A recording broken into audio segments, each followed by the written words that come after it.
public's trust in policing has been shattered. That is the Prime Minister's verdict, following the worst ever case of a serving police officer committing multiple rapes and sexual assaults. David Carrick admitted dozens of serious offences against 12 women, carried out over 2 decades, as the force missed several opportunities to stop him. He was finally caught when one of his victims decided to report him despite his constant threats.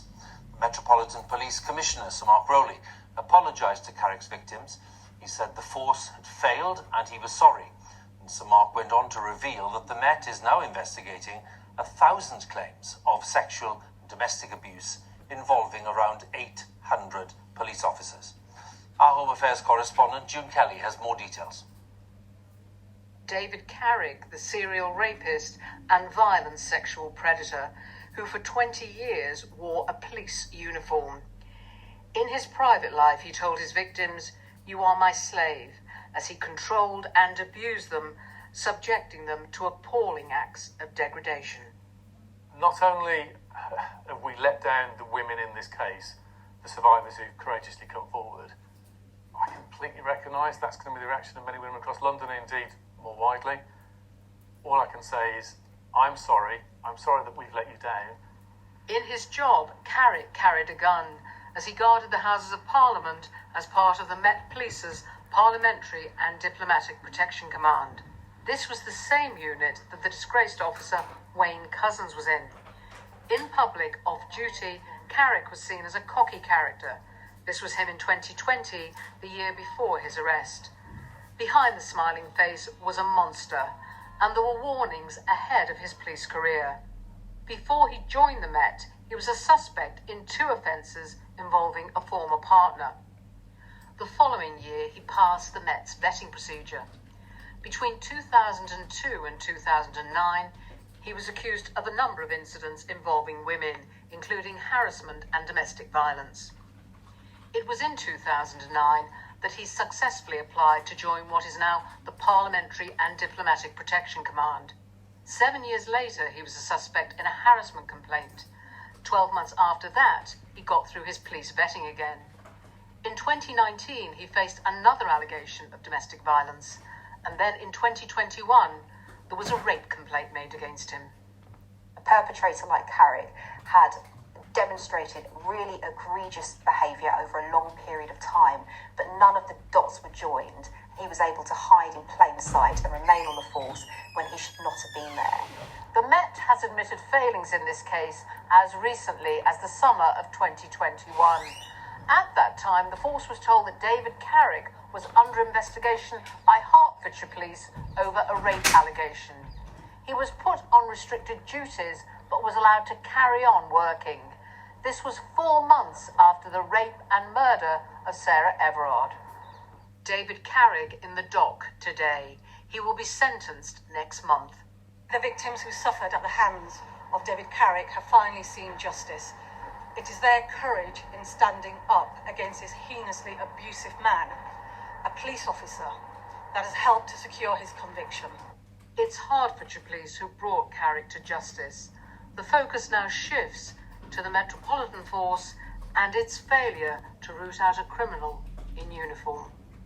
June Kelly, BBC News at Southwark Crown Court. As we saw there, the Metropolitan Police Commissioner apologised to Carrick's victims for the force's failings and revealed that the force was now investigating around 1,000 sexual and domestic abuse claims involving some 800 police officers.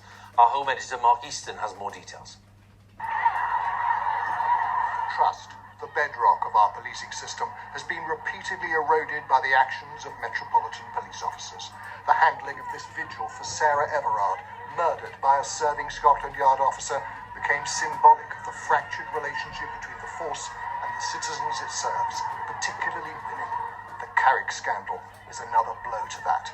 Finding out that Carrick was accused of rape in 2021 and was not taken off of active duty, was not suspended from the force in the midst of the biggest scandal that the Met had ever faced, basically tells me all I need to know. Last October, a report commissioned by Scotland Yard called for zero tolerance of racism and misogyny, with too many officers accused of sexual misconduct and domestic abuse remaining on the front line. The author of that report, Baroness Louise Casey, today called for the Carrick case to be included in an ongoing independent inquiry. Louise Casey's report was prompted by a series of highly damaging scandals, racist, sexist and homophobic text messages sent by officers in Charing Cross, including one male officer telling a female colleague, "I would happily rape you." Metropolitan Police constables jailed for taking photos of two murdered sisters and sharing them on WhatsApp. And then, of course, there was the kidnap, rape and murder of Sarah Everard by a serving Scotland Yard police officer in 2021. I'm sad to say, there will be some cases where in the past we should have been more assertive and looked to throw officers out, and we haven't done. We're going to turn all those stones over, we're going to come to the right conclusions, and say we'll be ruthless about rooting out those who corrupt our integrity. You have my absolute assurance on that.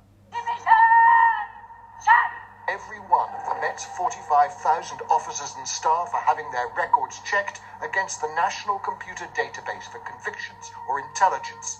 An internal standards unit is already investigating more than 1,000 domestic and sexual abuse allegations against around 800 individuals.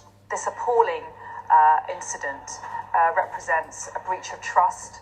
It will affect people's confidence in the police, and it's clear that standards and culture need to change.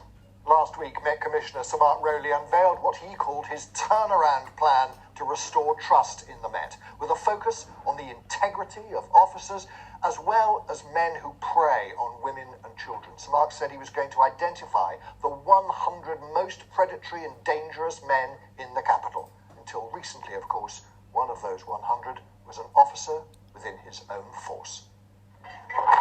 There are many brave and compassionate police officers in Scotland Yard, but they all operate on the basis of trust. And tonight the Prime Minister said trust in the Met had been shattered. Mark Easton, BBC News.